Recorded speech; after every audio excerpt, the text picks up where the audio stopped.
जोर से नारा लगाएंगे, भारत माता की, भारत माता की, इनकलाब, इनकलाब, वंदे वंदे, जय सोमनाथ, जय सोमनाथ। आज सोमनाथ जी की पवित्र धरती पे आने का सौभाग्य मिला। गुजरात के कोने कोने से आए हुए सभी भाइयों बहनों, माताओं, बुजुर्गों, बच्चों, आप सब लोगों को मेरा नमस्कार, सबको मेरा प्रणाम।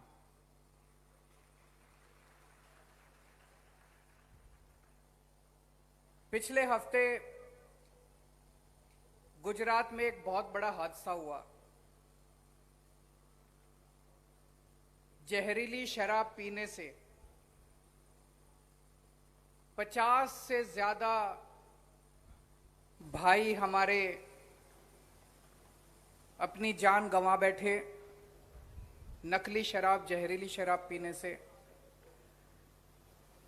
उन लोगों की आत्मा को शांति मिले। मेरी आप सब लोगों से विनती है कि 2 मिनट के लिए सब लोग खड़े होके 2 मिनट का मौन रखेंगे और उनकी आत्मा की शांति के लिए प्रार्थना करेंगे।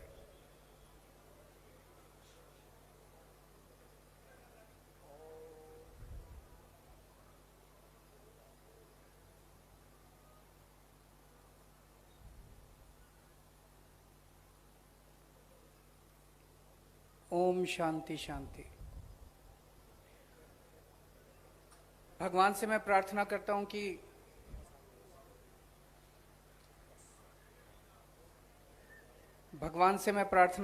कि उन सबकी आत्मा को शांति मिले।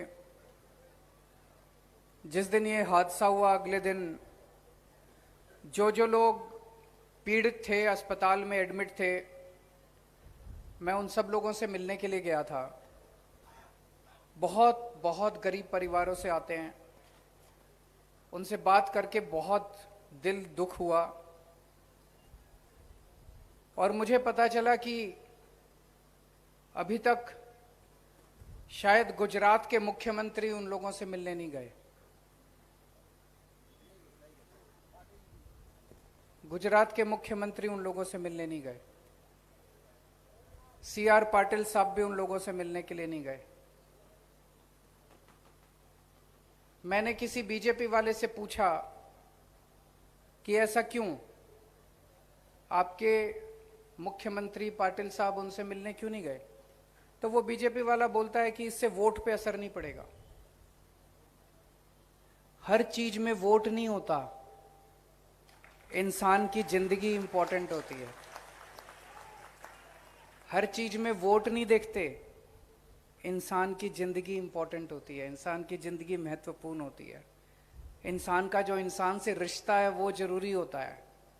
अगर दिल्ली का मुख्यमंत्री आके गुजरात के अंदर उन पीड़ितों से मिल सकता है तो गुजरात के मुख्यमंत्री का तो फर्ज बनता है।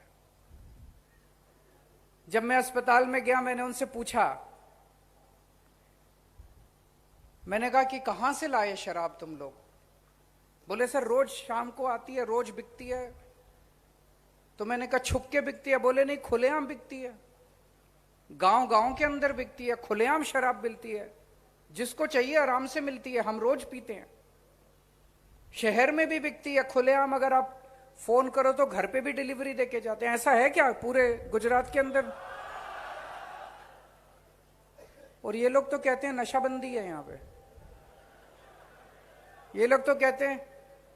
तो ये सारा कोई मेरे को बता रहा था, मैं मीडिया में पढ़ रहा था, हजारों करोड़ रुपए का धंधा है नकली शराब, गैर कानूनी शराब का गुजरात के अंदर, हजारों करोड़ रुपए का। किसका धंधा है ये? किसका धंधा है ये? नशाबंदी के नाम पे हजारों हजारों करोड़ रुपए का कई सालों से धंधा कर रखा है इन लोगों ने। आपसे पूछना चाहता हूं, कौन कौन अपने बच्चों को जहरीली शराब पिलाना चाहता है?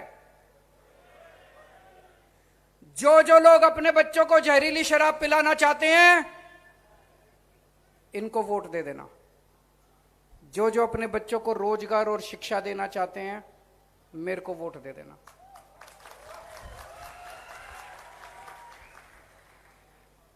इनको वोट दोगे तो जहरीली शराब मिलेगी, भ्रष्टाचार मिलेगा। हमें वोट दोगे, स्कूल, अस्पताल और बच्चों को रोजगार मिलेंगे।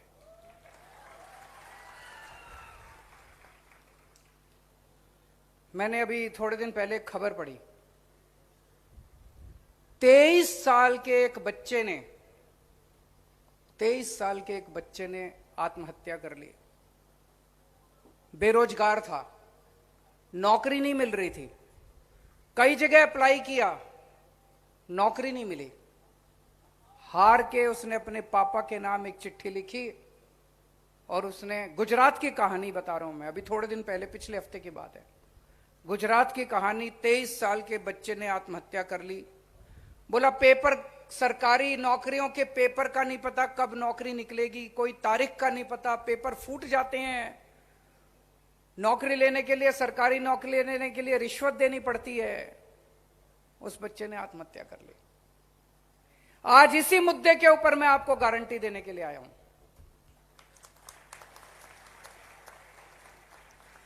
मैं गुजरात के एक एक बच्चे को, एक एक युवा को, एक एक लड़के को, एक एक लड़की को कहने के लिए आया हूं कि आपका बड़ा भाई आ गया है। अब आपको, बच्चों, अब आत्महत्या करने की जरूरत नहीं है। आपको आत्महत्या करने की जरूरत नहीं है। एक एक पिता को मैं कहने के लिए आया हूं, आपका बेटा आ गया है। एक एक मां को कहने के लिए आया हूं, आपका बेटा आ गया है। दिसंबर में चुनाव है, अगस्त, सितंबर, अक्टूबर, नवंबर, दिसंबर, 5 महीने रह गए। 5 महीने और इंतजार कर लो, सबको नौकरी दिलाएंगे, चिंता मत करो, सबको नौकरी दिलाएंगे। आत्महत्या मत करो। बर्दाश्त नहीं होता हम लोगों से, बहुत तकलीफ होती है जब हमारे बच्चे न आत्महत्या करते हैं। तो आज मैं गारंटी देने आया हूं आप लोगों को। आप पूछोगे ये गारंटी क्या होती है? तो ये बड़ी बड़ी पार्टियां चुनाव के पहले आती हैं घोषणा पत्र लेके, घोषणा पत्र में कुछ भी लिख देती हैं, 15-15 लाख रुपए देंगे, ये देंगे, वो देंगे। फिर जब उनसे चुनाव के बाद पूछो तो बोले चुनावी जुमला था, हमने तो वैसे ही बोल दिया था। हम ऐसे नहीं करते, हम आम आदमी पार्टी ऐसे नहीं करती। हम जो कहते हैं वो करते हैं। एक एक शब्द हम बड़े चुन के बोलते हैं। इसलिए गारंटी दे रहा हूं मैं, जो मैं कहूंगा, गारंटी का मतलब ये, अगर आप सामान लेने के लिए बाजार में जाओ और वो दुकान वाला बोले गारंटी, तो इसका मतलब अगर सामान खराब निकलेगा तो पैसे वापस।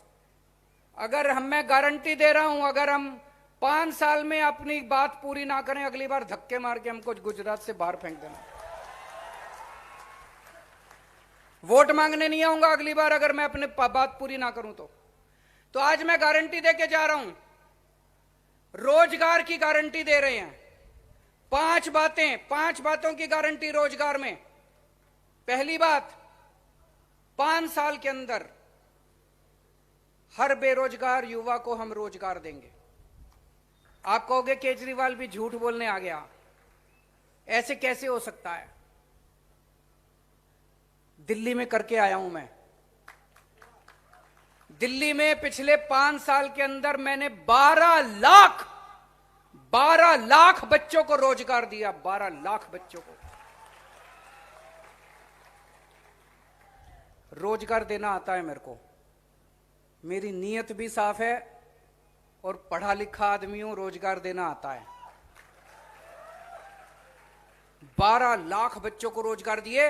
और अभी मैंने अपने सारे मंत्रियों के साथ बैठ के अगले 5 साल में मैंने प्रण लिया है, अगले 5 साल में दिल्ली में 20 लाख रोजगार और दूंगा। दिल्ली में 20 लाख रोजगार और दूंगा।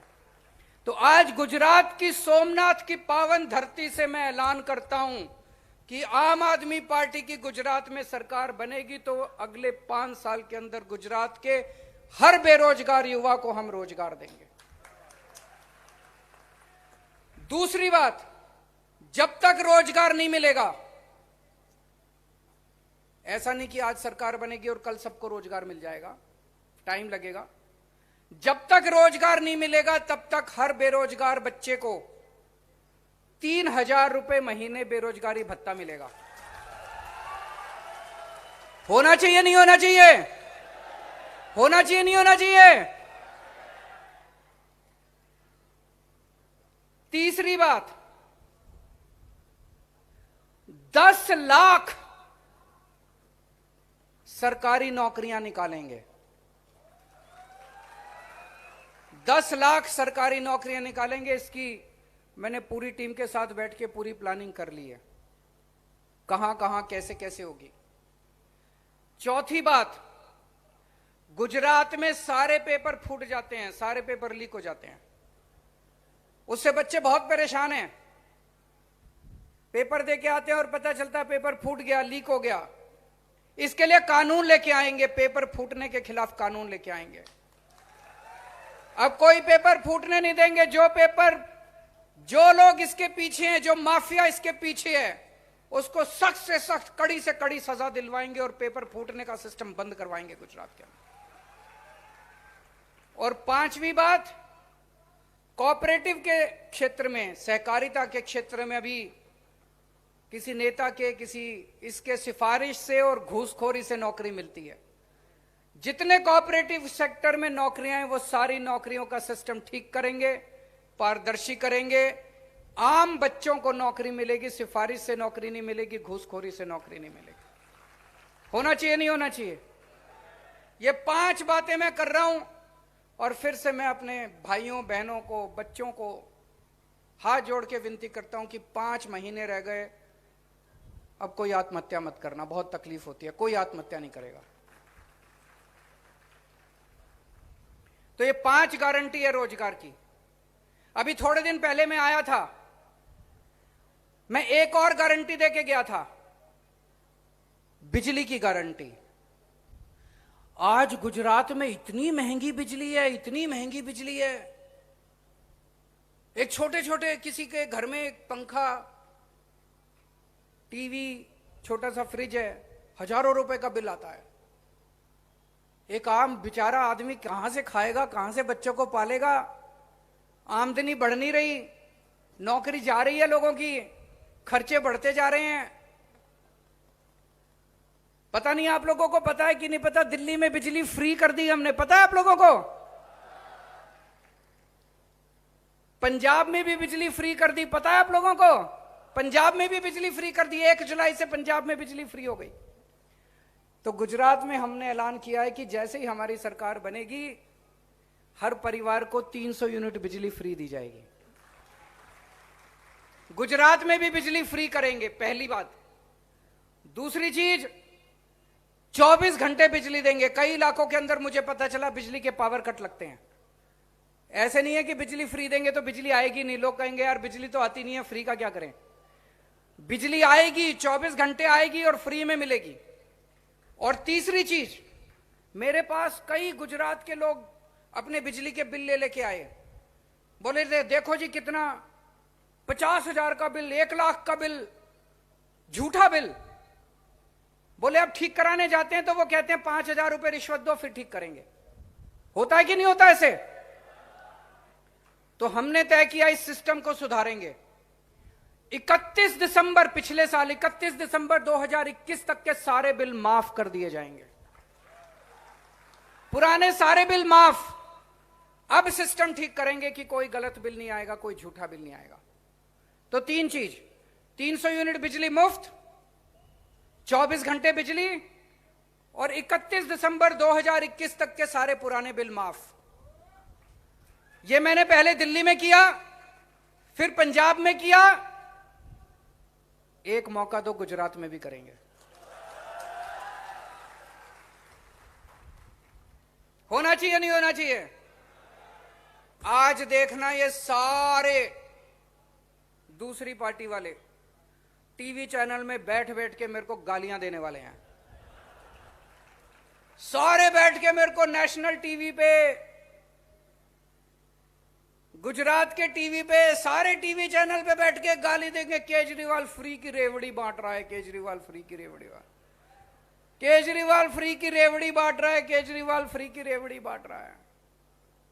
ये सारी रेवड़ी अपने दोस्तों को बांटते हैं, सारी फ्री की रेवड़ी ये दोस्तों को बांटते हैं। ये सारी रेवड़ी स्विस बैंकों में ले जाते हैं। केजरीवाल रेवड़ी स्विस बैंक में नहीं ले जाता, केजरीवाल रेवड़ी जनता में बांटता है। ये सारी रेवड़ी अपने मंत्रियों में बांटते हैं। अभी मैंने सुना था, अखबार में पढ़ा था, एक बहुत बड़ा बुंदेलखंड एक्सप्रेसवे बना, बहुत बड़ा एक्सप्रेसवे, बहुत बड़ी सड़क बनी, बहुत बड़ी, हजारों करोड़ रुपए खर्च करके। जिस दिन सड़क बनी, जिस दिन उसका उद्घाटन हुआ, उसके 5 दिन के अंदर वो कई जगह धंस गई। कैसे हो सकता है ये? इसका मतलब ठेकेदारों में रेवड़ी बांटी इन्होंने फ्री की, बांटी की नहीं बांटी? तुम ठेकेदारों को रेवड़ी बांटते हो, तुम अपने दोस्तों को रेवड़ी बांटते हो, तुम अपने मंत्रियों को रेवड़ी बांटते हो, तुम देश की सारी रेवड़ी स्विस बैंक में ले जाते हो। केजरीवाल सारी रेवड़ी जनता की जेब में डालना चाहता है। दोस्तों, यह सिस्टम बंद करना पड़ेगा। अब ये सारी रेवड़ियां बंद, केवल एक ही जनता की रेवड़ी है, जनता का पैसा है, जनता का पैसा जनता को मिलना चाहिए। जो भी फ्री मिलेगा वो जनता को मिलना चाहिए। इन सारे लोगों का बंद होना चाहिए फ्री। सब कहते हैं अगर ये फ्री बिजली, फ्री शिक्षा, फ्री स्वास्थ्य, ये फ्री दे दिया तो सरकार को घाटा हो जाएगा। आज गुजरात की सरकार के ऊपर 3.5 लाख करोड़ का कर्जा है, 3.5 लाख करोड़ का कर्जा मैंने कर दिया। बताओ, ये 3.5 लाख करोड़ का कर्जा केजरीवाल ने किया है क्या? बताओ, ये 3.5 लाख करोड़ का कौन सी फ्री की रेवड़ी बांटी इन लोगों ने आपको? गुजरात में कोई फ्री बिजली है? गुजरात में कोई फ्री तीर्थ यात्रा है? कुछ भी देते हैं ये फ्री में? कुछ नहीं देते। तो कर्जा क्यों है? भ्रष्टाचार की वजह से है। फ्री रेवड़ी बांटने से कर्जा नहीं होता, स्विस बैंकों में पैसा ले जाने से कर्जा होता है, भ्रष्टाचार करने से कर्जा होता है। सरकारें घाटे में इसलिए नहीं चलती कि जनता को फ्री सहूलियत दी जाती है। तो जो लोग फ्री रेवड़ी का विरोध करते हैं, जो लोग फ्री रेवड़ी के खिलाफ बोलते हैं, उनकी नीयत खराब है। वो सारे देश का पैसा स्विस बैंकों में लेना जाना चाहते हैं, अपने दोस्तों में बांटना चाहते हैं। दोस्तों, मैं कहता हूं एक रेफरेंडम करा लो देश में, जनमत संग्रह करा लो देश में, जनता से पूछते हैं, जनता से पूछा जाए पूरे देश के अंदर, आपके बच्चों को अच्छी शिक्षा फ्री में मिलनी चाहिए नहीं मिलनी चाहिए? आपके परिवार को अच्छा इलाज और अच्छी दवाइयां, अच्छा ऑपरेशन फ्री में मिलना चाहिए नहीं मिलना चाहिए? बिजली फ्री मंत्रियों को मिलनी चाहिए कि जनता को मिलनी चाहिए? सारी फ्री रेवड़ियां स्विस बैंकों में जानी चाहिए कि जनता के बीच में जानी चाहिए? इस बात के ऊपर चर्चा हो जाए देश के अंदर, इस बात के ऊपर चर्चा हो जानी चाहिए। अभी थोड़े दिन पहले हमने दिल्ली में बहुत अच्छे अच्छे काम किए हैं। हमने सरकारी स्कूल बहुत अच्छे कर दिए। वहां पे अब गरीबों के बच्चे, गरीबों के, मजदूरों के, रिक्शे वाले के, उनके बच्चे अब इंजीनियर बन रहे हैं, डॉक्टर बन रहे हैं। शानदार स्कूल कर दिए, नतीजे शानदार आ रहे हैं। हमने सरकारी अस्पताल शानदार कर दिए दिल्ली में, सबका इलाज मुफ्त कर दिया। 1 करोड़ रुपए का भी इलाज है, मुफ्त होगा आपका इलाज।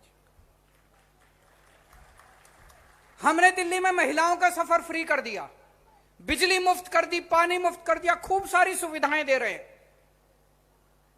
सिंगापुर की सरकार को पता चला कि केजरीवाल बड़ा अच्छा काम कर रहा है,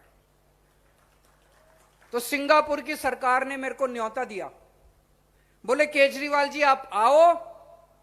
उन्होंने पूरी दुनिया के बड़े बड़े नेताओं को बुलाया, सारी दुनिया के नेताओं को, बड़े बड़े। उन्होंने मेरे को न्योता दिया, केजरीवाल जी आओ और सबको बताओ कि आप कितना अच्छा काम कर रहे हो। बताओ, देश के लिए गर्व की बात है कि नहीं है?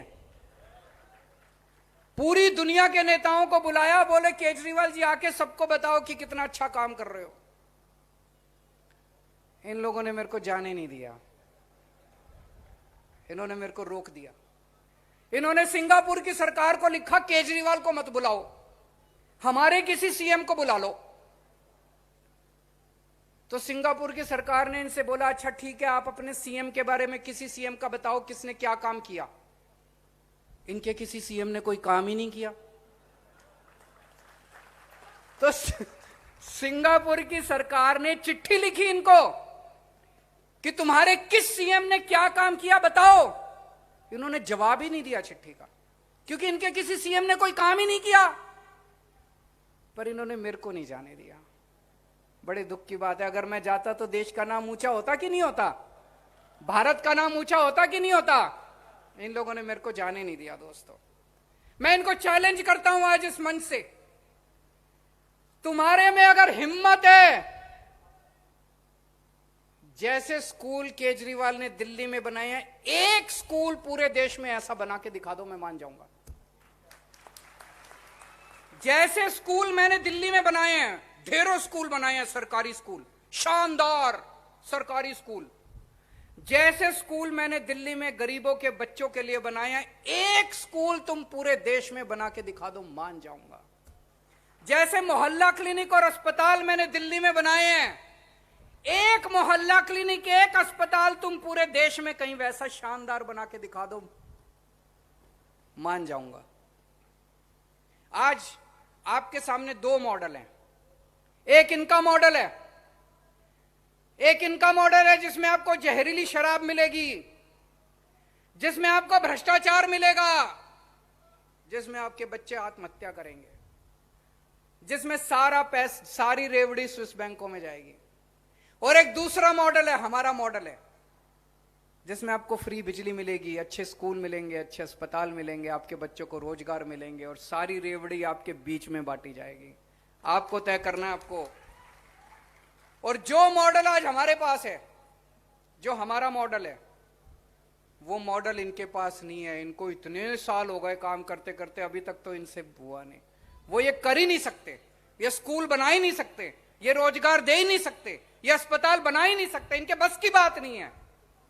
तो आज अंत में मैं फिर से अपने सारे गुजरात के भाइयों बहनों से अपील करना चाहता हूं कि आपका भाई आ गया है, आपका बेटा आ गया है, सभी माँ बाप से 5 महीने और इंतजार करो और खूब प्रचार करो। सब लोग लग जाओ, अपने को मिलकर गुजरात को बदलना है। आप इतने सारे हजारों की संख्या में आज इतने लोग बैठे हुए हैं, एक एक आदमी जाएगा और अपने अपने इलाके, अपने अपने गांव के अंदर घर घर जाके कहेगा कि इस बार हर वोट झाड़ू के ऊपर पड़ना चाहिए। भारत माता की।